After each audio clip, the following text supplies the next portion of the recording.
Bugtong-bugtong. May bahay na puti, pero ang nakatiray walang pakpak at binti. Ano ito? Madalas silang makita sa bawat sulok ng bangketa at tuwing madaling araw sila ay binibenta. Ngunit, hindi lahat sa kanila ay sa gabi mo lamang makikita. May iilan na sa hapon mabenta. Ito ang isa sa popular na gawang Pinoy. At ito ang Penoy.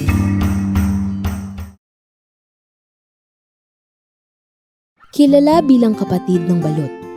Iyan ang Penoy. Iyon ay dahil wala itong sisiw at para ka lamang kumakain ng isang normal na itlog na mas malasa lalo na kapag nabudbura ng asin at binuhusan ng suka. Nagmula ito sa tradisyon ng pag-iitik at pagmamanukan sa Pilipinas, partikular sa mga bayan sa paligid ng lawa ng Laguna gaya ng Pateros. Sa makatwid, nabuo lamang ito nang itaguyod ng mga lokal na mamamayan ng Pateros ang daladalang artipisyal na teknolohiya sa pagpoproseso at pagpapapisa ng itlog ng mga migranteng Tsino rito sa Pilipinas noong ika-16 na siglo. May dalawang uri ng Penoy. Ang tuyo na kung saan ito ang klase ng itlog na tuluyang nahalo ang dilaw sa puti na para ding isang hard-boiled egg. At ang basa na kung saan may natitira pang likido o sabaw sa loob na nagiging sanhi ng pagiging malambot nito. Ang partikular na Penoy ay gawa sa itlog ng itik. Ngunit, dala ng dumadaming nagbebenta nito ay may iilan na naghanap ng alternatibo. Dito ay natuklasan ng aming grupo na may nagbebenta nito na gawa sa itlog ng manok. Isa na doon si Tatay Ian, na 5 taon nang nagbebenta ng Penoy sa Barangay Landayan. Hindi man residente ng naturang barangay, ay dito na dumami ang suki niya. Hello din po. Yung pangalan niya. Ian po. Ian Mercado po. Ilang taon na po kayo? 53. 53. So, 53 ko lang po nitong July 8. Kayo po ay taga San Vicente po. Kamusta kayo ngayon mula pagising ka rin sa gano'n naman? Okay naman po. Araw-araw naman masaya. Basta pagtagising natin ng umaga, may lakas tayo. Masaya yun. Masaya na tayo noon. Healthy. Kayo ano po yung binibenta? Ano po, Penoy? Organic Penoy po to. Yung sa chicken Penoy. Hindi po yung ordinaryong Penoy na yung sa balot. Iba po yun. Iba to. Chicken Penoy po to eh. Chicken fried. Opo, chicken Penoy. Opo. Tsaka mas mura to kaysa doon sa ano. Ano to? 3 for 25. Pero pag 1 pieces, 10 pesos. Bagamat tanyag ang pagbebenta ng Penoy, ay hindi madali para kay Tatay Ian na makipagsapalaran sa bawat araw. Depende po, hindi naman po pare-pareho. Merong malakas, merong mahina. Katulad ngayon, medyo mahina na kasi dami ko ng kalaban sa loob. Dati solo ko lang dito. Kaya medyo malakas nung mga panahon na yon. Ngayon medyo mahina na. Marami mang kakompetensya sa negosyo ay kapansin-pansin pa rin ang pinagkaiba ni Tatay sa ibang nagbebenta nito. Ito ay dahil hindi siya yung tipikal na naglalako ng Penoy. Matatagpuan mo lamang siya sa gilid ng daan sa Barangay Landayan. Hindi dahil sa hindi niya kaya ang paglalako. Bukod kasi sa ibang klase ng Penoy ang kanyang binibenta, ay isang PWD din si Tatay Ian. Ano po nangyari sa paa? Nung 21 years old ako, na-aksidente ako sa tricycle. Nagka-tricycle ako nung araw, na-aksidente ako sa kalye. Naputol na yung paa. 21 ako nung ma-aksidente ako, 53 na ako, 32 years na tong ganito ako. Hindi madali sa isang may kapansanan na makipagsapalaran sa hamon ng buhay. Kaya napakatibay ni Tatay, sapagkat sa panahon ngayon ay mahirap nang makahanap ng trabaho na buo ang tiwala sa iyo na magagawa mo ang nakaatas na gawain para sa iyo. taga San Vicente ako eh. Kasi dito sa San Vicente, kalimitang hanap buhay dyan, Sampaguita. Nagtutug ako ng Sampaguita noon, yung gumagawa ng Sampaguita. After noon, medyo nakaipon-ipon ako, nagtayo ako ng sari-sari store. Sari-sari store din ako sa bahay.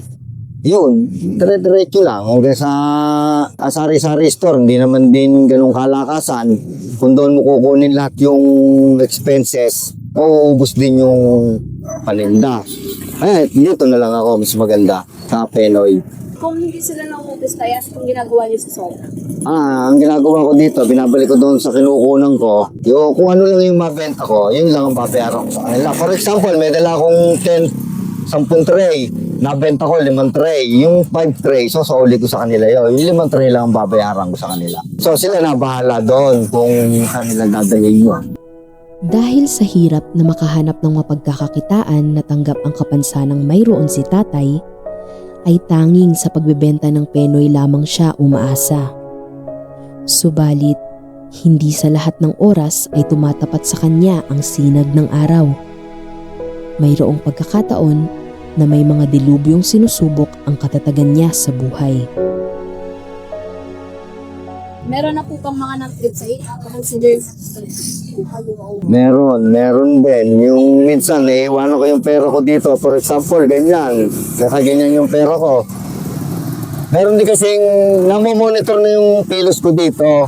Bumili lang ako ng ano dyan, ng bawa ng kape sa tindahan. Pagbalik ko, wala na yung pera ko dito sa ganito. Marami na rin. 2 beses na ako na wala ng pera dito.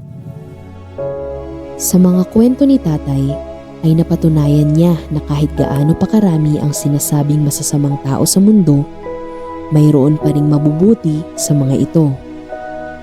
Ngunit sana ay hindi namimili ng pakikisamahan ang bawat tao. Lahat tayo'y may angking galing at talino. Sana'y gamitin natin ito sa paraan na mananatili ang respeto natin sa tao. Kamusta naman ang pamilya mo? Sa ngayon, wala na akong pamilya. Pero meron akong may live-in partner ako nasa Dubai. LDR, no? LDR. Wala naman kami anak noon, hindi kami nagkaroon ng anak. Opo, ako na lang mag-isa sa bahay. Doon sa hindi ako nagkaanak doon. Meron akong anak pero hindi ko naman sila nakita. Yung una. Tapos meron akong yung nakalibing ko, nagkaroon ako ng anak doon, halos ako na rin ang nagpalaki. Nagtatrabaho ang isang ama para mabuhay ang kanyang pamilya. Ngunit para sa sitwasyon ni Tatay Ian, siya'y nagbabanat ng buto upang sarili niya'y kanyang maisalba. Umpisa ako sa umaga, paggising ko, gigising ako ng umaga. Bibili na lang ako ng kape sa tindahan, titipla ako ng kape. Tapos nagyoyosi ako, yun, kape, yosi sa umaga. Mag-iisip ako kung ano ang kakainin ko sa tanghalian. Yun, pag tinatamad ako magluto, bibili na lang ako ng lutong ulam, kanin. Pag sinisipag-sipag naman ako, pupunta ako sa palengke, bibili ako ng mailuluto. Mga halaga mga 100. Ulam, maghapon ko na yon. Yun. Tapos pagka linis-linis ng bahay. Yung paglalaba ko naman hindi naman araw-araw. Mga 2 beses sa linggo. Dating ng mga ganitong oras, alas 5, diretso na ako dito. Pag-uwi ko, halimbawa nakapagluto ako ng tanghali, yun lang kakainin ko sa gabi. Pero pag hindi ako nakapagluto ng tanghali, bumibili na rin ako ng ng pagkain. May day off kayo, right? Meron din, pagka gusto kong yung para bang tamad akong tinda, gano'n, yun. O kaya alam ko medyo matumal. Yung may araw kasi matumal dito, yun na lang. Nagde-day off ako ng gano'n. Maihahalin tulad sa isang ulilang ama si Tatay Ian. Dahil ni anino ng kanyang anak, hindi niya pa kailanman nasilayan. Simula maliit yun hindi ko nakasama hindi ko alam kung ano yung sasabihin ko sa kanya. Wala akong masabi, basta ewan ko, kung sakaling magkita kami, Oo, wala. Kailangan talagang magtinda para sa sarili, yung pang-araw-araw na gastusin. Kasi kung hindi ako magtitinda, wala rin naman tutulong sa akin. Ay, mga kapatid ko naman, may mga kanya-kanya ng pamilya. Yung mga magulang ko naman, may edad na rin. Kaya kailangan kong magsumika para sa sarili. Isang pasasalamat para sa mga taong patuloy na tinatangkilik ang mga lokal na produkto. Sa bawat bili, maliit man ito o malaki, ay malaking tulong ito para sa isang taong hindi binubuhay ng mga luhot anumang uri ng kayamanan. Mga magkano yung Malaki na 300. Isa naman, pagka medyo matumal, 200. Pag medyo matumal talaga, 150. Hindi na ang mga baba na.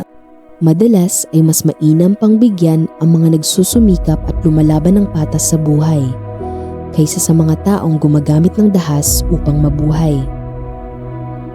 Sa hanga ng aming grupo sa dedikasyon at pagsusumikap ni tatay, ay napagpasyahan naming kamustahin ang ilan pa sa kanyang mahal sa buhay. Ano pong pangalan niyo po? Elena yan, Ricardo Quiros. Ilang taon na po kayo? Mag-84. Kaming December. Nay, kayo po yung nanay ni? Ni Ian.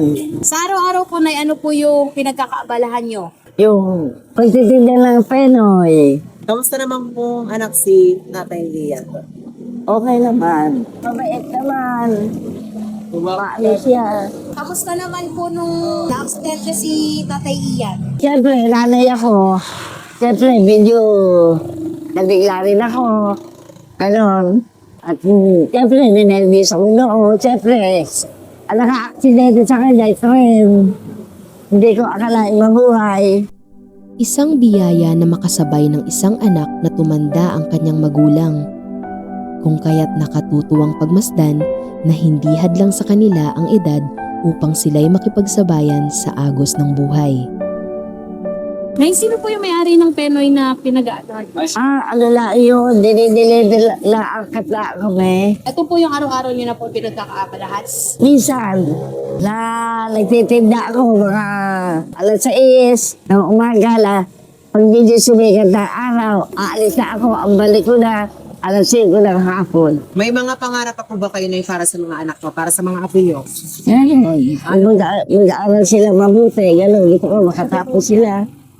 Natuklasan namin na hindi lang pala si Tatay Ian ang tanging nagbebenta ng Penoy sa kanilang pamilya.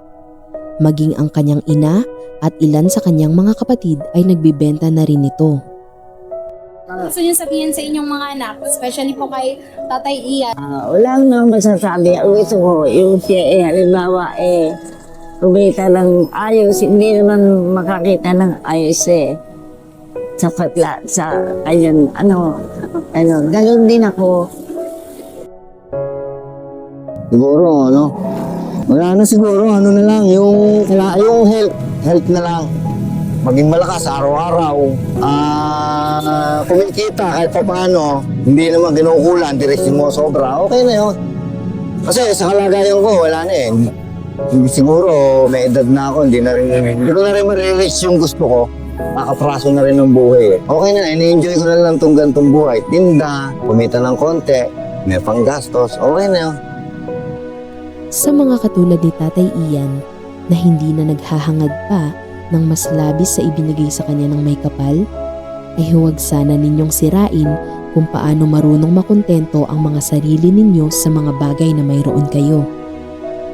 Sino ang mag-aakala na sa kabila ng nangyaring trahedya na naging sanhi ng pagkaputol ng kanyang paa, ay pinili niya pa rin maglakad kahit iisa na lamang ang alalay niya.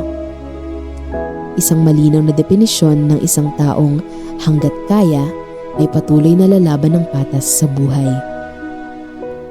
Balot Penoy, isang kabuhayan na marangal at sumasalamin sa mga kwentong hindi man literal na nasaksihan ng mga bumibili nito, ngunit ramdam sa bawat pirasong itlog na ipinagbibili nito.